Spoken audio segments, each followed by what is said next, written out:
Most people think leadership is about who speaks the loudest in the room, but if you've lived long enough, you know it's really about who stays calm when the room goes quiet.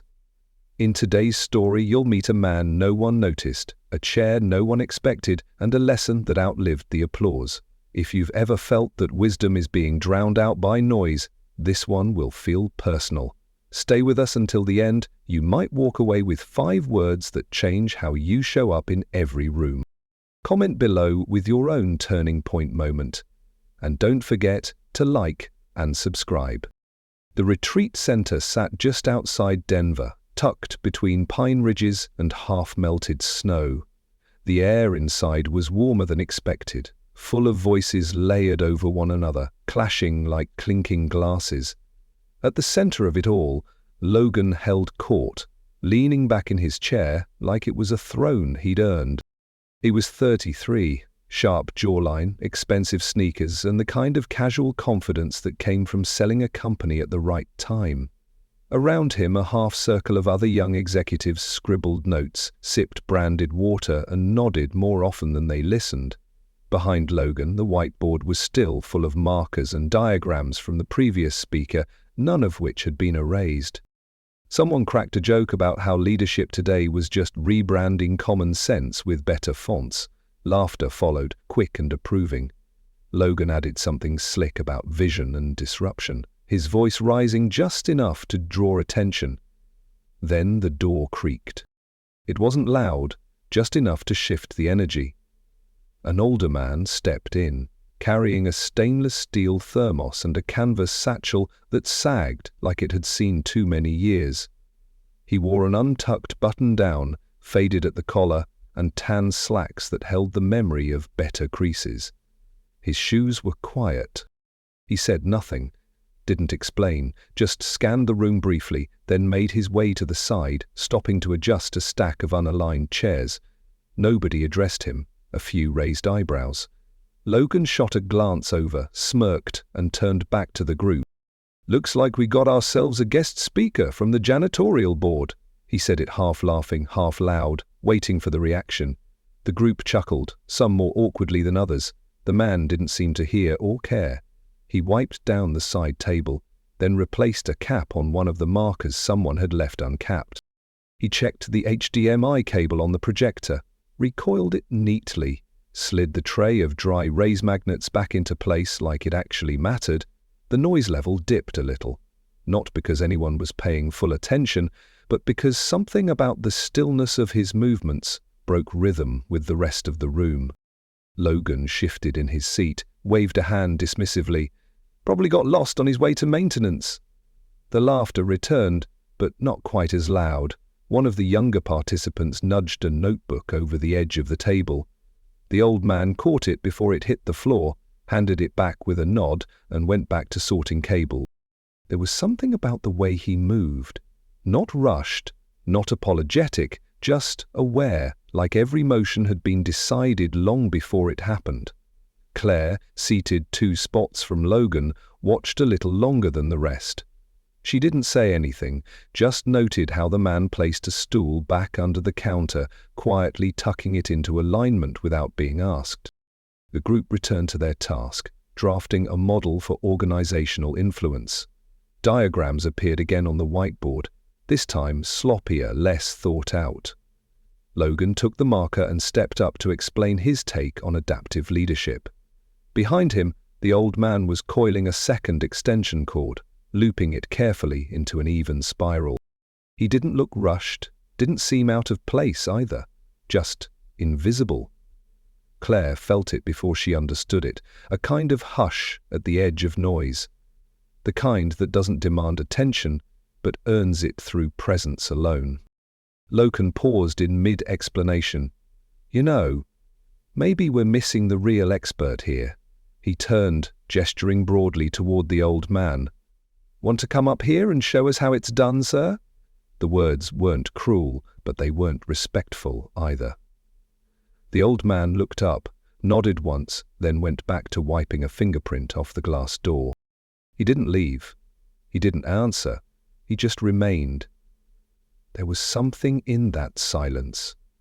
Not resistance. not pride. Just stillness, like he was waiting for something none of them could name. And in that moment, nobody noticed the board behind Logan had been wiped clean. The diagrams, the scribbles, the words, gone. Just a fresh white space. Waiting. ChatGPT said, Claire didn't usually notice people who stayed quiet in rooms like this. Most retreats were loud, full of ideas competing for air. But something about the old man's silence held her attention longer than she expected. He didn't seem confused or out of place. He moved like he belonged, but didn't need to explain why. She caught herself watching him more than once, the way he straightened chairs no one had touched, or lifted the edge of a rug to tuck in a corner that had curled. He rewound a power cord and looped it tight. Every turn matched, like he was still in rhythm with something older than this place. When he reached for a rag and wiped down a podium handle, she noticed how precise the motion was. Like cleaning wasn't a task, but a habit of care. He didn't rush, didn't hover. Claire sat with her notebook half closed and let her eyes follow him. She noticed how he didn't carry a phone, didn't check a watch, didn't fidget. When someone bumped a rolling whiteboard out of alignment, he waited for them to walk off, then quietly returned it to center, making sure the base was flush with the wall. Later, during break, most of the group went outside. Claire stayed behind, wandering slowly near the back of the conference room, letting her thoughts settle. That was when she saw it. A cork board, half covered by handouts, printouts, leftover thumbtacks, and a forgotten marker pouch. Tucked in the far corner, almost hidden, was a photo. The paper was yellowed at the edges, the glass was scratched, but the faces were clear enough. A group of men and women stood in front of an old lodge entrance, some in blazers, some in jeans, all smiling, with the kind of ambition that was common in the 70s. In the middle stood someone who looked familiar, not just in features but in posture, shoulders drawn back, hands calmly resting at his sides. He didn't smile big like the others, just enough. Claire leaned in. Across the top, a faded line of text read, Leadership Summit, Arlington, 1972. She took a breath and looked again. It had to be him. Younger, leaner, dressed like the others, but with the same quiet in the eyes, the same steadiness she'd watched all morning. She glanced around, but no one else seemed to notice. The rest of the group was busy networking or laughing about workshop buzzwords. The old man, meanwhile, had returned to the front corner of the room and was tightening the knob on a loose flip chart easel. Claire stood there for another moment, unsure why her heart was beating a little faster. It wasn't recognition exactly. It was something older than that, like memory brushing up against mystery, like finding a piece of a puzzle you didn't know you were building. During the second coffee break, Claire made her way over to the snack station where one of the staff members was restocking tea bags. The hallway was quiet, most of the group still milling outside. She lowered her voice and asked if they knew anything about the man who'd been tidying the room. The staffer paused, then shrugged. Said he came around sometimes, helped out when things got messy, didn't ask for anything. Then added something softer. Used to be someone, maybe. Big in leadership years ago. Nobody talked much about it. That was all Claire needed. She stepped to the side, pulled out her phone and opened a browser. She typed, slowly at first, Leadership, Arlington, Summit, 1972. The image search turned up nothing useful, so she tried again. Charles, Carson, Arlington, Business Retreat. A headline popped up near the bottom of the scroll, from a news archive site that hadn't been updated in years. The article title read, The Man Who Walked Away, Charles D. Carson Leaves the Spotlight. Her finger hovered over it for a second before tapping. It loaded slowly, the kind of delay that felt like waiting on something more than signal. The article opened with a black and white photo. A man at a podium, sleeves rolled, hands resting calmly on the sides of a lectern. There was no nameplate, no branding, just focus in the man's eyes and an audience leaning in to listen. Claire scanned the text. He was one of the most sought-after leadership coaches in the country during the late 70s. Companies flew him in to resolve boardroom fractures. Government departments brought him in after crises. He spoke softly, didn't publish, wasn't on TV, but those who heard him remembered. Then, in 1985, a single paragraph broke the rhythm. His business partner and closest friend, Marcus Hale, died suddenly. A heart attack on a morning run during their annual executive retreat. Carson cancelled every future appearance the next week and disappeared from public consulting entirely. Claire blinked. Her thumb hovered again, then tapped the photo to zoom in. She looked back and forth between the image on her screen and the man she'd seen wiping down the flip chart. It wasn't exact. Decades had passed. But the mouth, the brow, even the way he stood, like time, wasn't in a hurry. A quiet shiver moved through her. She stepped away from the wall and looked down the hallway toward the main room. He was there again, near the corner table, organizing the post-it packs into a neat row. Nobody else noticed. Nobody paused. Claire didn't speak. She didn't need to. Her face changed, just a little. The kind of shift that happens when something once invisible becomes clear. Like a curtain lifting halfway. Like realizing the most important person in the room was the only one not trying to be seen. By the third day, Logan had settled into the role he always seemed to find in these kinds of rooms, the one with the most answers.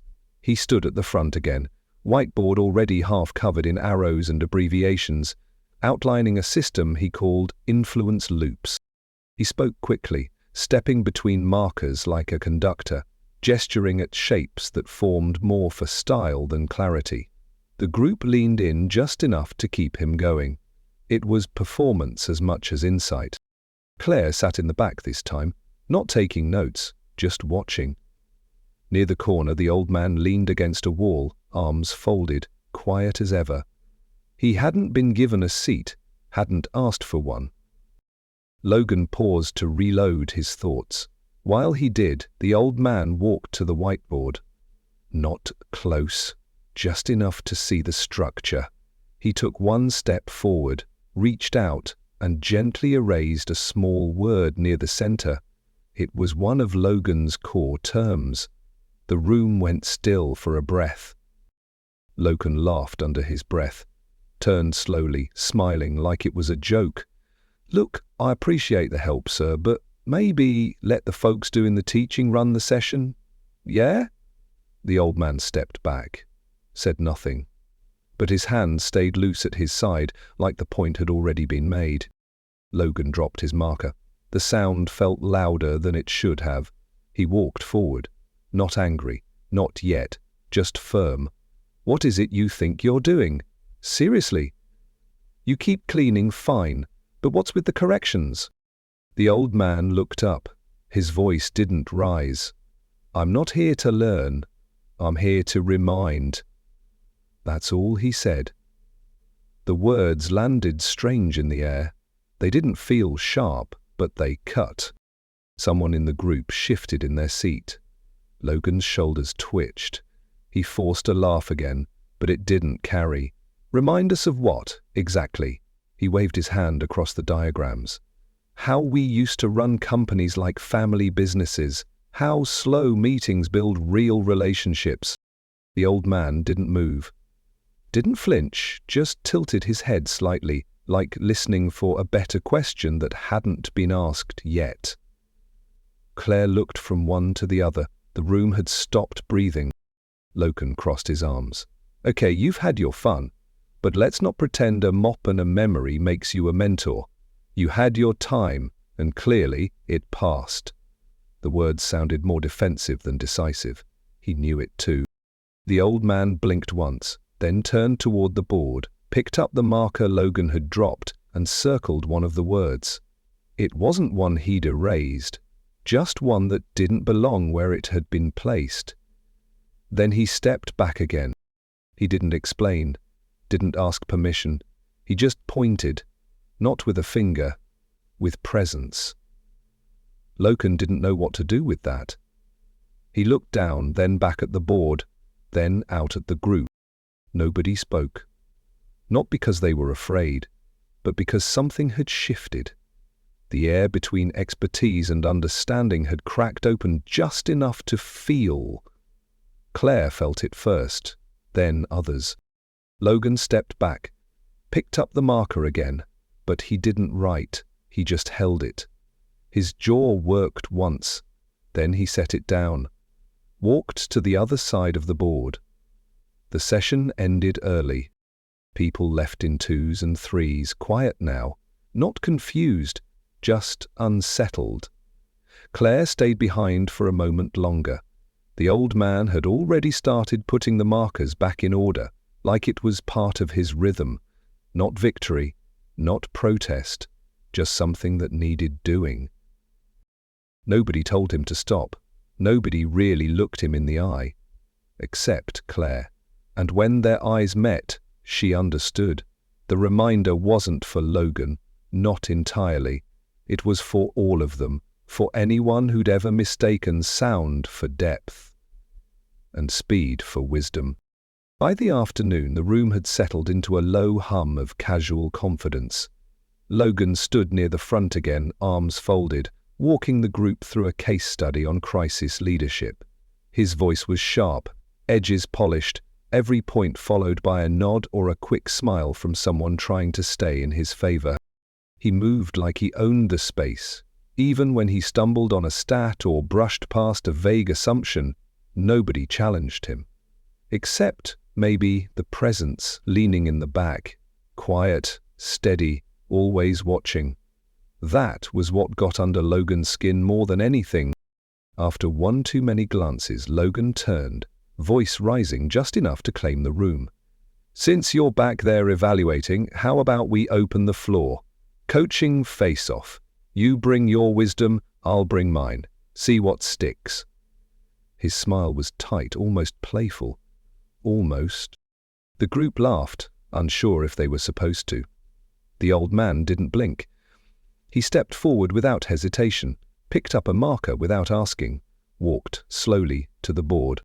He didn't write a model, didn't draw a circle. He wrote 5 words in the upper corner. "A leader listens before speaking." Then he turned around and placed the marker on the tray. For a moment, nobody said a thing.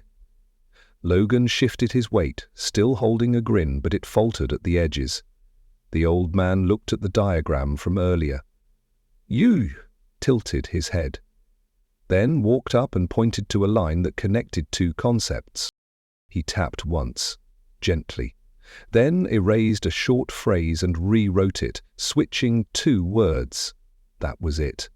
Then he moved to the timeline diagram below and added a question mark at the beginning, just one, as if to say, "Start here instead." Logan stood still. The group watched both of them now, not out of entertainment, but because something was different. The old man wasn't performing. He wasn't challenging. He was clarifying, quietly, efficiently, without show. He pointed again, this time to a section that used a term twice. Logan had repeated it earlier to drive home a point. The man erased one and replaced it with a word nobody had considered. He didn't explain, just stepped back. Claire leaned forward. Someone else adjusted their seat. Logan opened his mouth once, closed it. He looked at the board, then at the group, then at the man standing beside him. The difference wasn't volume or speed. It was energy. Logan had driven the session, but this man had drawn it in, without raising a voice, without taking up space, just by noticing what needed to be adjusted. Nobody clapped. Nobody needed to. The old man didn't bow, or smile, or stay. He stepped away from the board, returned the marker to its case, and sat down, near the window. Logan exhaled. It wasn't defeat. But it wasn't control, either. Something in the room had shifted. Not dramatically, just enough. And this time, people noticed. The old man stayed by the window for a while, hands folded loosely in his lap. Nobody spoke, not even Logan. The quiet hung in the room like something earned. Then, without being asked, the old man stood again. Not to prove anything, just to offer something. His voice came low and even, like he was talking across time more than to the group in front of him. He said he once ran a consulting firm with his younger brother. They built it from a spare bedroom and a stack of note cards. No funding, no flashy launch, just one client at a time. He paused then, not for effect, just to breathe. His brother's name was Mark, and he was the better one, always had been, smarter, quicker with people, always saw the temperature in the room before it changed. They grew fast, started turning down contracts, led retreats in places like this, but quieter, less branded. He smiled slightly. Then the tone shifted. Mark died in the middle of a conference. Morning jog, sudden cardiac arrest, no warning, no goodbye. The old man looked at the group. Nobody moved. That was the moment, he said. Not the podiums or speeches, that silence after the phone call, that drive home, alone. That's where leadership is measured. He didn't return any of the calls after that. Didn't answer the messages. He packed the office into 5 boxes and dropped the key at the front desk. He said he realized too late that the thing they built only mattered because of who he built it with. He stepped back toward the board and pointed to the 5 words he'd written earlier. A leader listens before speaking. It wasn't just about meetings, he said. It was about grief, about stillness, about letting things hurt before trying to fix them. Someone in the back exhaled. It was barely audible, but it broke the spell long enough to remind everyone they were still there. Claire's eyes were wet, not from sympathy, but from understanding. Logan looked down. His fingers tapped against his leg once, then stopped. He wasn't defensive now. He just looked smaller, less armored. The old man didn't ask for anything. He didn't name himself or recap his resume. He simply nodded once toward the group. Said he wasn't there to lecture. Just to leave behind something worth sitting with. Then he sat down again, and this time no one looked away. The board stayed untouched. The diagrams faded into the background, and the silence that followed didn't feel empty. It felt like a room remembering how to breathe. When the session ended, most of the group lingered longer than usual. Nobody rushed out to check phones or circle back to email. There was a quiet weight to the air, like everyone was trying to hold on to something they weren't quite ready to let go of. Claire was the first to approach him. She didn't come with a question or compliment. Schuster stood nearby until he looked up. Then she asked if he would stay, maybe just for the next day, maybe longer. A few others nodded from behind her, their eyes hopeful in a way that had nothing to do with business. The old man smiled gently, like someone who had heard that question before. He thanked them not with words but with the kind of silence that says everything. Then he said they didn't need him. Not really. Not anymore. He reached into the front pocket of his worn bag and pulled out a small silver pin. It had dulled over time, edges softened, the metal warm from years of keeping. He placed it carefully on the center table where they had stacked their name tags that morning. The engraving caught the light for just a second. Led with presence, not position. He didn't explain what it meant. He didn't have to. Claire stared at it like it held more weight than any book they'd read that week. He nodded once more, then turned toward the door. No drama, no farewell speech, just a slow, quiet exit like a thread slipping through a seam. Logan stood by the wall, hands in his pockets, watching him go. He didn't speak either, just lowered his head a little as the man passed by. Nobody clapped, nobody took a photo. It felt like doing either would have cheapened something. Instead, they stood still for a moment longer, letting the stillness settle. The silver pin stayed on the table. Nobody touched it. not right away. It didn't feel like a gift. It felt like a message. A reminder that sometimes the best teachers leave quietly, and the best lessons stay behind. The conference room looked nearly the same, though the lighting felt softer somehow. New banners lined the walls, fresh faces filled the chairs, and the whiteboard gleamed with early morning ambition. But at the front, just to the side of the stage, one chair had been left empty. A folded piece of paper rested on the seat. The handwriting was careful, plain and small, reserved for those who taught without speaking. Claire saw it first. She paused before taking her own seat and let her hand brush the back of the empty chair. Logan was already near the podium, adjusting his mic, quieter than he used to be. He didn't open with a story or a joke, didn't launch into his notes. He just looked at the chair for a moment, then asked everyone to hold silence for a few seconds before they began. No one asked why. No one needed to. The room held still with the kind of stillness that can't be scheduled, not stiff or awkward, just full. Logan's voice came steady after that, lower, slower, more thoughtful. The diagrams would come later, the points, the lessons, the strategies, but for now the room felt grounded. The chair stayed empty all day. Nobody moved it. Nobody sat there by mistake. And every time someone looked in its direction, something shifted in their posture. It wasn't about remembering a man, not really. It was about remembering a way, the kind that doesn't announce itself, the kind that leaves behind silence and somehow still fills a room. By the end of the day, no one had touched the pin either. It stayed tucked beside the name cards, still catching just enough light. Still waiting.